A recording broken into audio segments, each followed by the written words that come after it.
দর্শক স্বাগত জানাচ্ছি সময় টেলিভিশনের নিয়মিত ফেসবুক লাইভ অনুষ্ঠানে।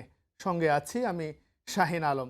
এই প্ল্যাটফর্মে সাধারণত দিনের একটি বিশেষ সংবাদ নিয়ে আমরা আলোচনা করে থাকি। আজকের বিষয়বস্তু একজন মানবিক ডাক্তার এবং চাঁদাবাজি। এ সংক্রান্ত একটি প্রতিবেদন টেলিভিশনে প্রকাশিত হয়েছে। শুরুতে আমরা একটু প্রতিবেদনটি দেখে নেব।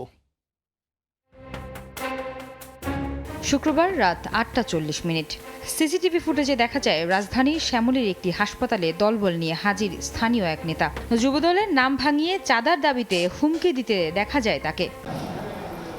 হাসপাতালটি ২০০০-এর বেশি মানুষকে বিনা পারিশ্রমিকে কিডনি প্রতিস্থাপনকারী চিকিৎসক ডক্টর কামরুল ইসলামের। শুধু শুক্রবারই নয়, ৫ আগস্টের পর থেকে নানাভাবে ভয়ভীতি প্রদর্শনের মাধ্যমে হাসপাতাল থেকে চাঁদা দাবি করে আসছেন স্থানীয় এক কথিত নেতা। ৫ আগস্টের পরে পরিচয় দেয় আপনাদের এরকম যে এখানকার সে নাকি কমিশনার দাঁড়াবে, সে হবে, এসব বলে। অভিযোগ শুনে মধ্যরাতে হাসপাতালটিতে ছুটে যান যুবদলের কেন্দ্রীয় নেতারা। ডাক্তার কামরুলকে আশ্বাস দেন সব ধরনের সহযোগিতার। যুবদলের কেউ এখানে আসে নাই, আসবে না, ইনশাল্লাহ দায়িত্ব আমরা নিলাম।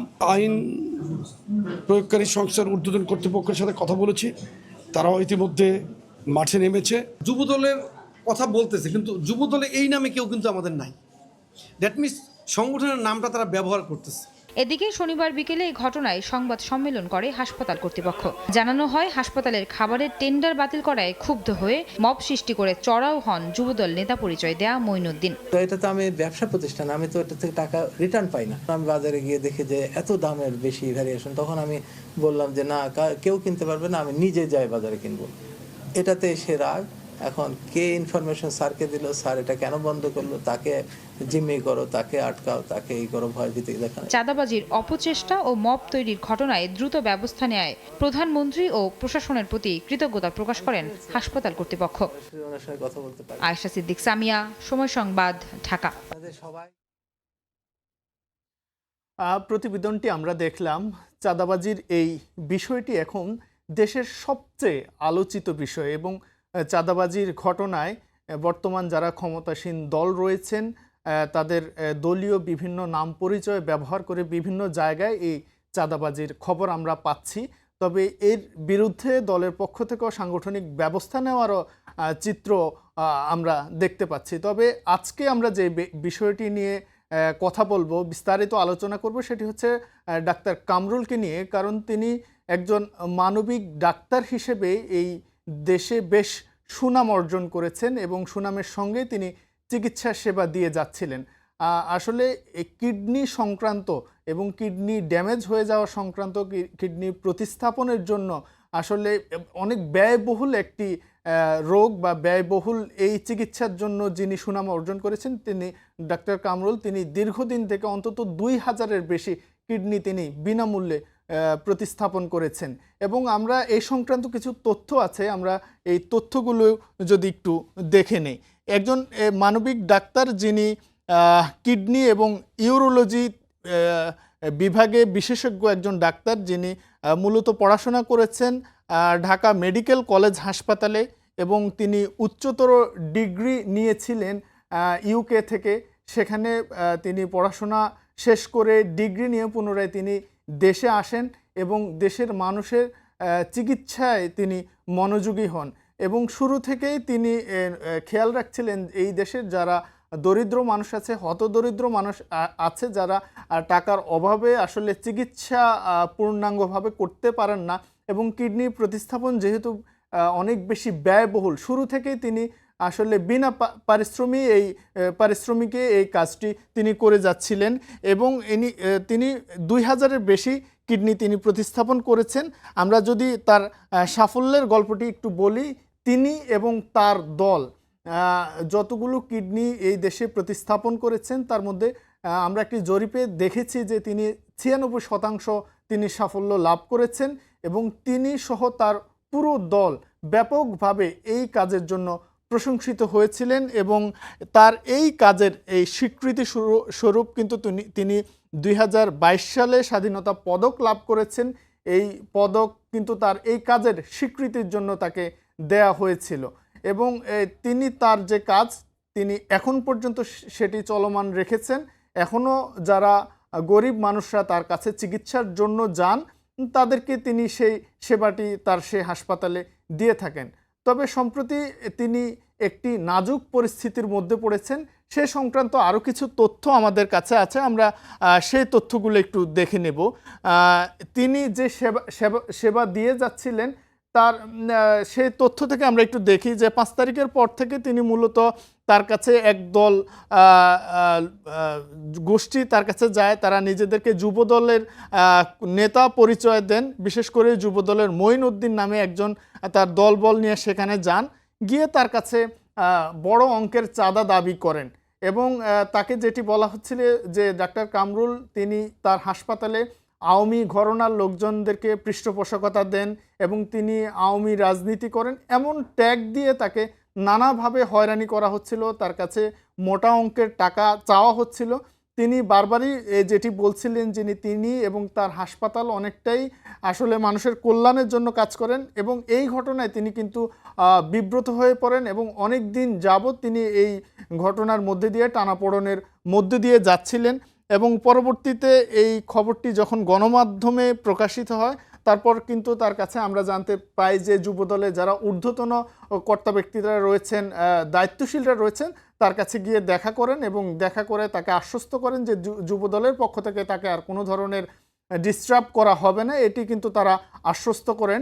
এবং পরবর্তীতে আমরা জানি যে এই মঈনউদ্দিন যিনি নিজেকে ছাত্রদলের শেরেবাংলা নগর থানার সাংগঠনিক সম্পাদকের পরিচয় দিয়েছেন, তিনি আসলে যুবদলের পক্ষ থেকে সেই পরিচয় কিন্তু অস্বীকার করা হয়েছে এবং বলা হয়েছে তিনি যুবদলের রাজনীতির সঙ্গে সংশ্লিষ্ট নয়। যুবদলের সভাপতি সেক্রেটারির পক্ষ থেকে কিন্তু সেটি জানানো হয়েছে যে তিনি যুবদলের কেউ নন, কিন্তু তিনি সেই পরিচয়টি মঈনউদ্দিন সেই পরিচয়টি ব্যবহার করে কিন্তু তিনি এই কাজটি করেছেন। পরবর্তীতে আমরা আরও জানতে পেরেছি যে আসলে এই হাসপাতালের খাবার নিয়ে একটি টেন্ডার আহ্বান করা হয়েছিল, সেই টেন্ডারটি নিতে চেয়েছিলেন যুবদলের কথিত যুবদলের সেই নেতা, এই খাবারের এই টেন্ডারটি নিতে চেয়েছিলেন, তিনি সেটি পাননি। না পাওয়ার কারণে ক্ষুব্ধ হয়ে তিনি আসলে এই হাসপাতালটিতে বারবার যান, সেখানে মব তৈরি করার চেষ্টা করেন, মব তৈরি করে ডাক্তারের কাছ থেকে চাঁদা আদায়ের জন্য তাকে আসলে জোর জবরদস্তি করতে থাকেন। তিনি কিন্তু এই হাসপাতালে একবার না, তিনি একাধিকবার এই হাসপাতালে যান এবং ডাক্তারকে মানসিকভাবে তিনি আসলে চাপ প্রয়োগ করছিলেন। পরবর্তীতে যখন এই ঘটনাটি গণমাধ্যমে প্রকাশিত হয়, পরবর্তীতে আমরা দেখি যে সেটি গণমাধ্যমে প্রকাশ হলে তিনি যুবদলের নেতারা সেখানে যান এবং ডাক্তারকে আশ্বস্ত করেন যে তার সঙ্গে এমনটি আর করা হবে না। পরবর্তীতে আমরা জানি যে আজকে আমরা র্যাবের একটি সংবাদ সম্মেলনে ছিলাম, সেখানে আমরা দেখেছি যে বলা হয়েছিল যে বর্তমান যিনি স্বরাষ্ট্রমন্ত্রী রয়েছেন তিনি সারা দেশেই এই যেসব চাঁদাবাজির ঘটনা ঘটছে এই চাঁদাবাজদের একটি তালিকা তৈরির কথা কিন্তু র্যাবকে তালিকা তৈরির জন্য নির্দেশনা দেওয়া হয়েছে র্যাবকে। র্যাব যেটি জানিয়েছে যে এই তালিকাটি তৈরির কাজ তারা শুরু করেছেন এবং অত্যন্ত নিরপেক্ষভাবে এই তালিকাটি তারা তৈরি করবেন এবং এতে দলীয় কোনো প্রভাব থাকবে না সেটি তারা নিশ্চিত করেছেন এবং তালিকা তৈরির শেষে পরবর্তীতে তারা এই তালিকা অনুযায়ী তাদেরকে ধরার জন্য একটি অভিযান পরিচালনার কথা কিন্তু র্যাবের পক্ষ থেকে জানানো হয়েছে। এবং আরও যদি আমরা বলি যে এই ঘটনায় র্যাবের পক্ষ থেকে জানানো হয়েছে যে স্বরাষ্ট্রমন্ত্রীর পক্ষ থেকে অর্থাৎ সরকারের পক্ষ থেকে চাঁদাবাজদের বিরুদ্ধে জিরো টলারেন্সের কথা জানানো হয়েছে। যারা দলের সঙ্গে সংশ্লিষ্ট বা দলের বাহিরে যেই দেশের সাধারণ মানুষকে আসলে জিম্মি করে চাঁদা দাবি করবে, চাঁদা তুলবে, সেটা সড়কে হোক সেটা বাজারে হোক, যে কোনো জায়গায় এইসব চাঁদাবাজির বিরুদ্ধে তাদের অবস্থান জিরো টলারেন্স এবং তাদের তালিকা তৈরি করে তালিকা অনুযায়ী ধীরে ধীরে তাদেরকে আটকের একটি প্রক্রিয়ার কথা কিন্তু আমরা আজকে আইন শৃঙ্খলা রক্ষা বাহিনীর পক্ষ থেকে আমরা জেনেছি। এবং এই ডাক্তার কামরুলের যে ঘটনা সেটি ইতোমধ্যেই কিন্তু সারা দেশে যারা সাধারণ মানুষ রয়েছেন তাদের মধ্যে আমরা দেখেছি ব্যাপক আলোচিত একটি ঘটনা হয়ে দাঁড়িয়েছে। কারণ এই যে মানবিক ডাক্তার কামরুল তিনি মানুষের জন্যই কাজ করছিলেন এই দেশের যারা নিম্ন আয়ের মানুষরা রয়েছেন তাদের জন্যই আসলে তিনি তাদের চিকিৎসা সেবা নিশ্চিতে তিনি কাজ করে যাচ্ছিলেন। অত্যন্ত পরিতাপের বিষয়, তার মতো একজন মানুষকেও কিন্তু আসলে চাঁদাবাজদের খপ্পরে পড়তে হয়েছিল। পরবর্তীতে এই ঘটনায় সামগ্রিকভাবে আমরা দেখেছি আইন শৃঙ্খলা রক্ষা বাহিনী যেমন নড়েচড়ে বসেছে, তেমনি কিন্তু দলের যারা শীর্ষ নেতাকর্মীরা রয়েছেন, শীর্ষ নেতারা রয়েছেন, প্রধানমন্ত্রী থেকে শুরু করে সব পর্যায়ের নেতারা এই ঘটনায় তারা উদ্বেগ জানিয়েছেন এবং এই ঘটনায় তারা আরও বেশি আসলে সামনের দিকে শক্ত অবস্থান নেবেন সেই দিকে কিন্তু সেই ইঙ্গিতটি কিন্তু আমরা পেয়েছি।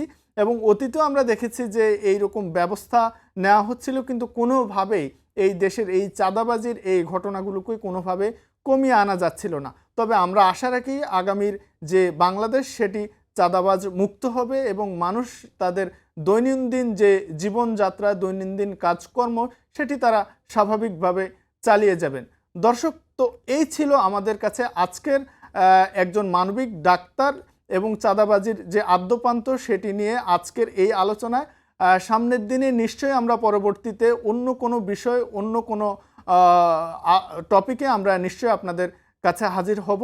ততদিন পর্যন্ত ভালো থাকুন, সুস্থ থাকুন, সময়ের সঙ্গেই থাকুন।